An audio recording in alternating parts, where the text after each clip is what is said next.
I have examined maps of the city with the greatest care, yet have never again found the Rue d'Orsay. These maps have not been modern maps alone, for I know that names change. I have, on the contrary, delved deeply into all the antiquities of the place, and have personally explored every region of whatever name which could possibly answer to the street I knew as the Rue d'Orsay.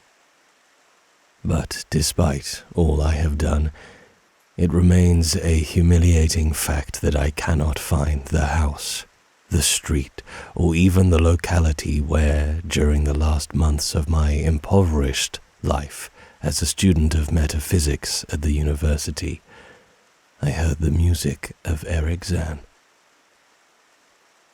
That my memory is broken, I do not wonder, for my health, physical and mental, was gravely disturbed throughout the period of my residence in the Rue d'Orsay. And I recall that I took none of my few acquaintances there, but that I cannot find the place again is both singular and perplexing.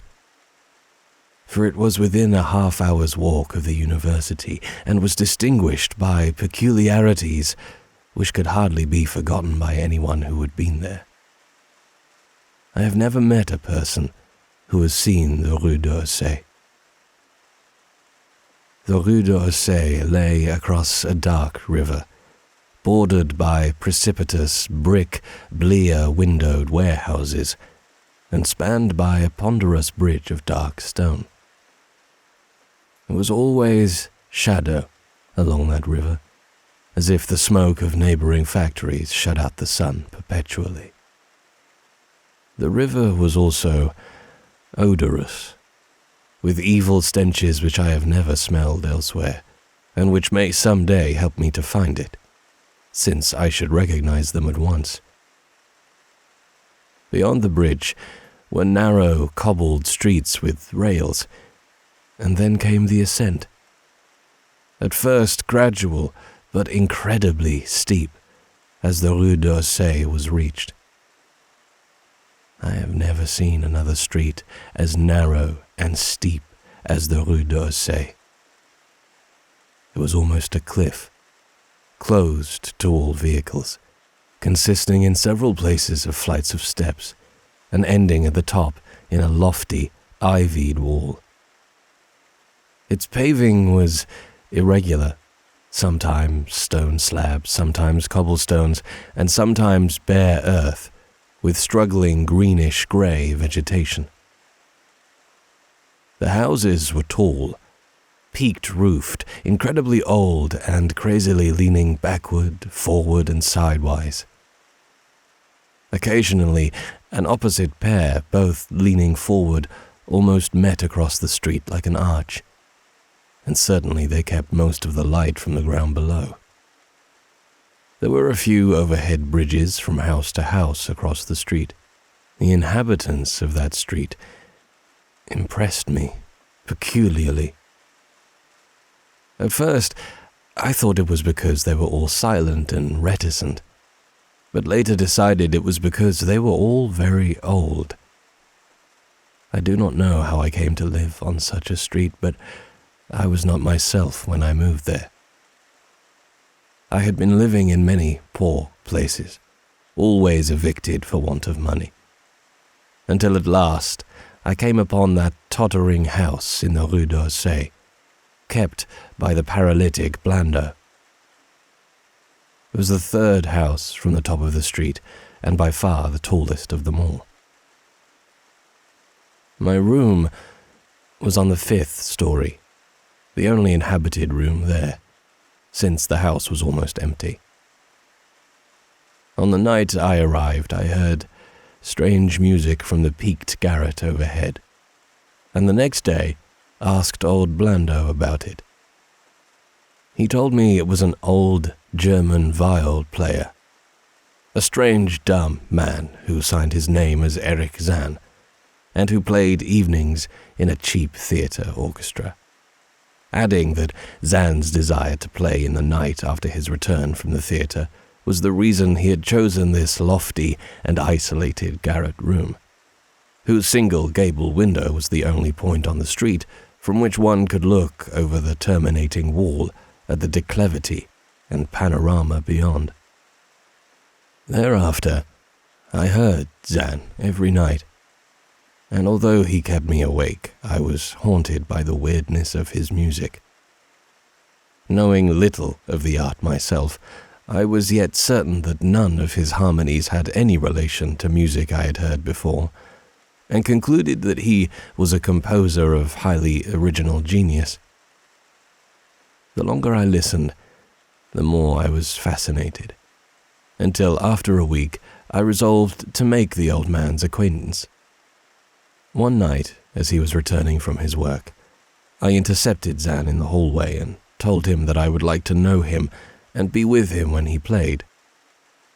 He was a small, lean, bent person with shabby clothes, blue eyes, grotesque satyr-like face, and nearly bald head, and at my first words seemed both angered and frightened.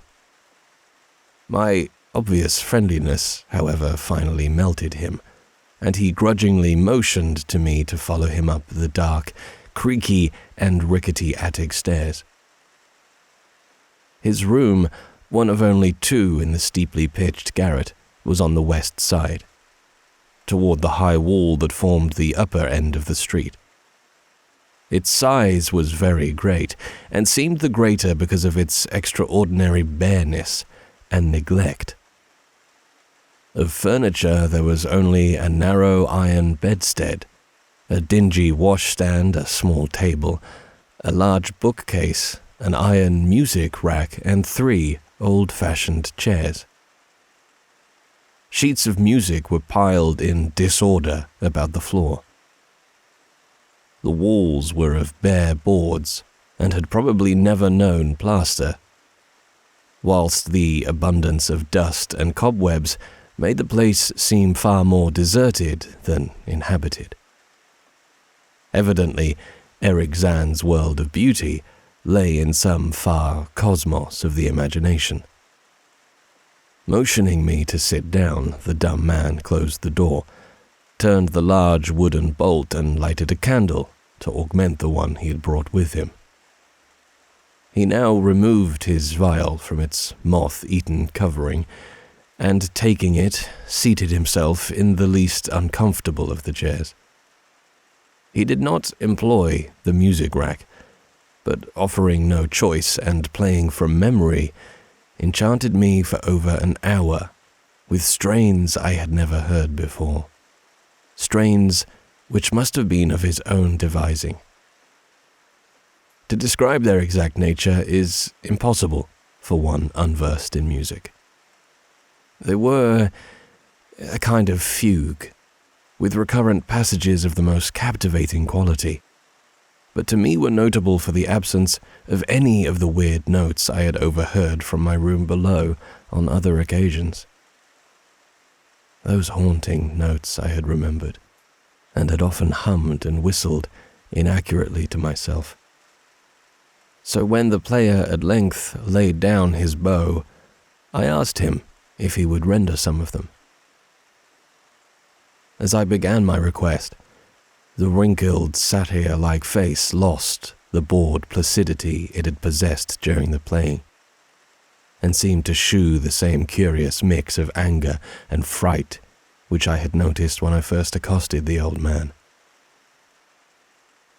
For a moment I was inclined to use persuasion, regarding rather lightly the whims of senility, and even tried to awaken my host's weirder mood by whistling a few of the strains to which I had listened the night before. But I did not pursue this course for more than a moment, for when the dumb musician recognized the whistled air, his face grew suddenly distorted, with an expression wholly beyond analysis, and his long, cold, bony right hand reached out to stop my mouth and silence the crude imitation. As he did this, He further demonstrated his eccentricity by casting a startled glance toward the lone, curtained window, as if fearful of some intruder. A glance doubly absurd since the garret stood high and inaccessible above all the adjacent roofs, this window being the only point on the steep street, as the concierge had told me, from which one could see over the wall at the summit.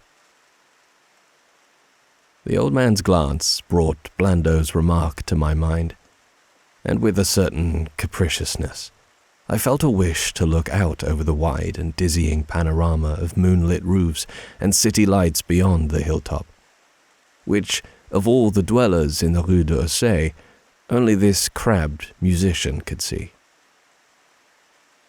I moved toward the window, and would have drawn aside the nondescript curtains, when, with a frightened rage even greater than before, the dumb lodger was upon me again, this time motioning with his head toward the door as he nervously strove to drag me thither with both hands. Now thoroughly disgusted with my host, I ordered him to release me and told him I would go at once. His clutch relaxed, and as he saw my disgust and offense, his own anger seemed to subside. He tightened his relaxing grip, but this time in a friendly manner, forcing me into a chair, then, with an appearance of wistfulness, crossing to the littered table, where he wrote many words with a pencil in the labored French of a foreigner. The note which he finally handed me was an appeal for tolerance and forgiveness. Zann said that he was old, lonely, and afflicted with strange fears and nervous disorders connected with his music and with other things. He had enjoyed my listening to his music and wished I would come again and not mind his eccentricities. But he could not play to another his weird harmonies, and could not bear hearing them from another, nor could he bear having anything in his room touched by another. He had not known until our hallway conversation that I could overhear his playing in my room, and now asked me if I would arrange with Blando to take a lower room where I could not hear him in the night. He would, he wrote, defray the difference in rent. As I sat, deciphering the execrable French, I felt more lenient toward the old man. He was a victim of physical and nervous suffering, as was I, and my metaphysical studies had taught me kindness. In the silence, there came a slight sound from the window. The shutter must have rattled in the night's wind, and for some reason, I started almost as violently as did Erich Zann. So when I had finished reading, I shook my host by the hand and departed as a friend. The next day, Blando gave me a more expensive room on the 3rd floor, between the apartments of an aged money-lender and the room of a respectable upholsterer. There was no one on the 4th floor. It was not long before I found that Zann's eagerness for my company was not as great as it had seemed while he was persuading me to move down from the 5th story. He did not ask me to call on him, and when I did call, he appeared uneasy and played listlessly. This was always at night. In the day he slept and would admit no one. My liking for him did not grow, though the attic room and the weird music seemed to hold an odd fascination for me. I had a curious desire to look out of that window, over the wall and down the unseen slope, at the glittering roofs and spires which must lie outspread there. Once I went up to the garret during theatre hours, when Zann was away, but the door was locked. What I did succeed in doing was to overhear the nocturnal playing of the dumb old man. At first I would tiptoe up to my old 5th floor. Then I grew bold enough to climb the last creaking staircase to the peaked garret. There, in the narrow hall outside the bolted door with the covered keyhole, I often heard sounds which filled me with an indefinable dread. The dread of vague wonder and brooding mystery. It was not that the sounds were hideous, for they were not, but that they held vibrations suggesting nothing on this globe of earth, and that at certain intervals they assumed a symphonic quality which I could hardly conceive as produced by one player. Certainly Erich Zann was a genius of wild power. As the weeks passed, the playing grew wilder, whilst the old musician acquired an increasing haggardness and furtiveness pitiful to behold.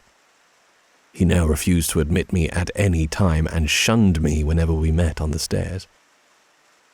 Then one night, as I listened at the door, I heard the shrieking viol swell into a chaotic babble of sound, a pandemonium which would have led me to doubt my own shaking sanity had they not come from behind that barred portal, a piteous proof that the horror was real. The awful, inarticulate cry which only a mute can utter, and which rises only in moments of the most terrible fear or anguish. I knocked repeatedly at the door, but received no response. Afterward, I waited in the black hallway, shivering with cold and fear, till I heard the poor musician's feeble effort to rise from the floor by the aid of a chair. Believing him just conscious after a fainting fit, I renewed my rapping, at the same time calling out my name reassuringly. I heard Zann stumble to the window and close both shutter and sash, then stumble to the door, which he falteringly unfastened to admit me. This time his delight at having me present was real, for his distorted face gleamed with relief, while he clutched at my coat as a child clutches at its mother's skirts. Shaking pathetically, the old man forced me into a chair whilst he sank into another, beside which his viol and bow lay carelessly on the floor. He sat for some time inactive, nodding oddly, but having a paradoxical suggestion of intense and frightened listening. Subsequently, he seemed to be satisfied, and crossing to a chair by the table wrote a brief note, handed it to me, and returned to the table, where he began to write rapidly and incessantly. The note implored me in the name of mercy, and for the sake of my own curiosity, to wait where I was, while he prepared a full account in German of all the marvels and terrors which beset him. I waited, and the dumb man's pencil flew. It was perhaps an hour later, while I still waited, and while the old musician's feverishly written sheets continued to pile up, that I saw Zann start, as from the hint of a horrible shock. Unmistakably, he was looking at the curtained window, and listening shudderingly. Then I half fancied I heard a sound myself, though it was not a horrible sound, but rather an exquisitely low and infinitely distant musical note, suggesting a player in one of the neighboring houses or in some abode beyond the lofty wall over which I had never been able to look. Upon Zann, the effect was terrible, for dropping his pencil suddenly he rose, seized his viol, and commenced to rend the night with the wildest playing I had ever heard from his bow, save when listening at the barred door. It would be useless to describe the playing of Erich Zann on that dreadful night. It was more horrible than anything I had ever overheard, because I could now see the expression of his face, and could realize that this time the motive was stark fear. He was trying to make a noise, to ward something off or drown something out, what I could not imagine, awesome though I felt it must be. The playing grew fantastic, delirious, and hysterical, yet kept to the last qualities of supreme genius which I knew this strange old man possessed. I recognized the air. It was a wild Hungarian dance popular in the theaters, and I reflected for a moment that this was the first time I had ever heard Zann play the work of another composer. Louder and louder, wilder and wilder mounted the shrieking and whining of that desperate viol. The player was dripping with an uncanny perspiration and twisted like a monkey, always looking frantically at the curtained window. In his frenzied strains, I could almost see shadowy satyrs and bacchanals dancing and whirling insanely through seething abysses of clouds and smoke and lightning. And then I thought I heard a shriller, steadier note that was not from the viol.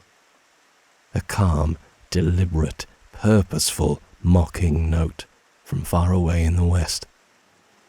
At this juncture, the shutter began to rattle in a howling night wind which had sprung up outside, as if in answer to the mad playing within. Zann's screaming viol now outdid itself, emitting sounds I had never thought a viol could emit.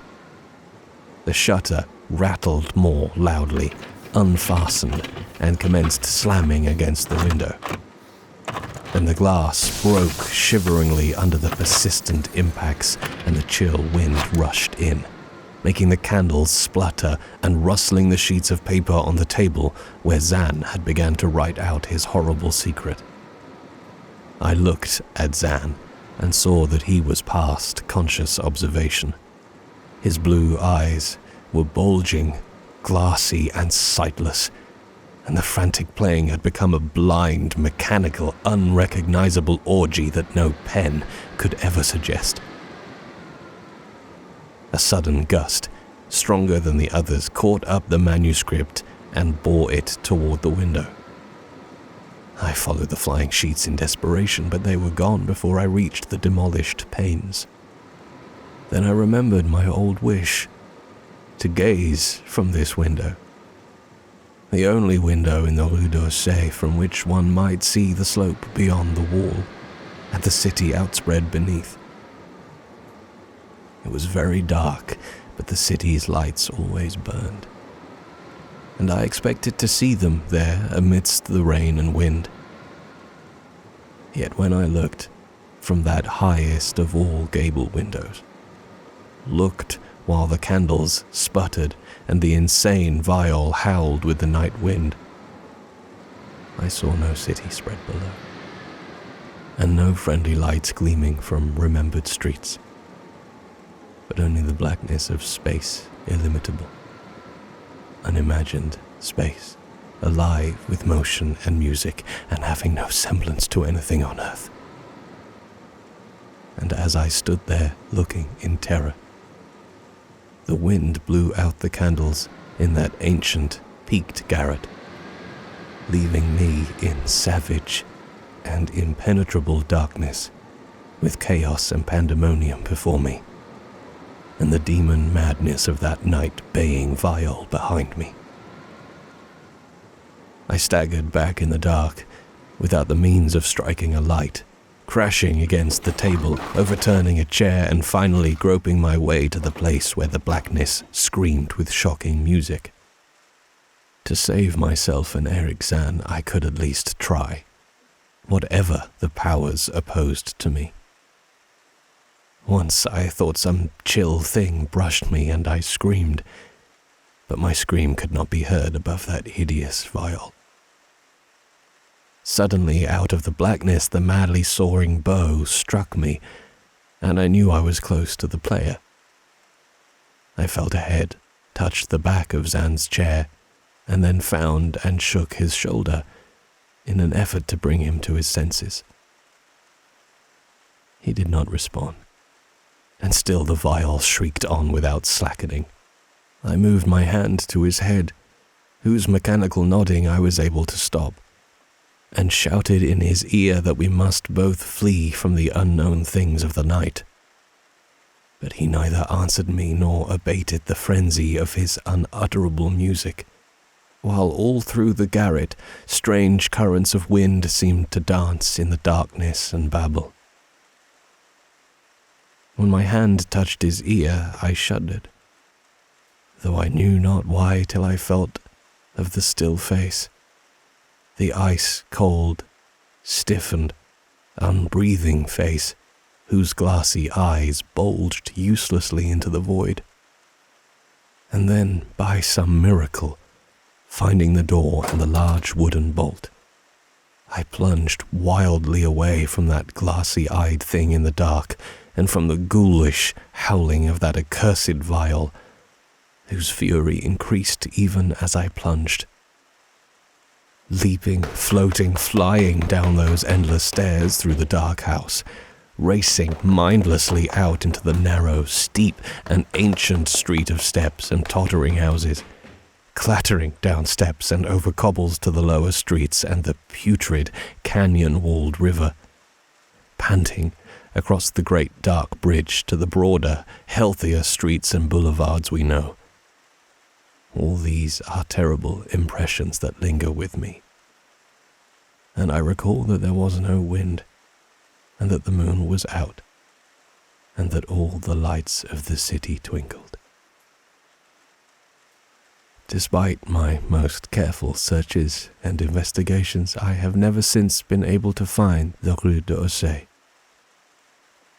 But I am not wholly sorry, either for this or for the loss in undreamable abysses of the closely written sheets which alone could have explained the music of Erich Zann.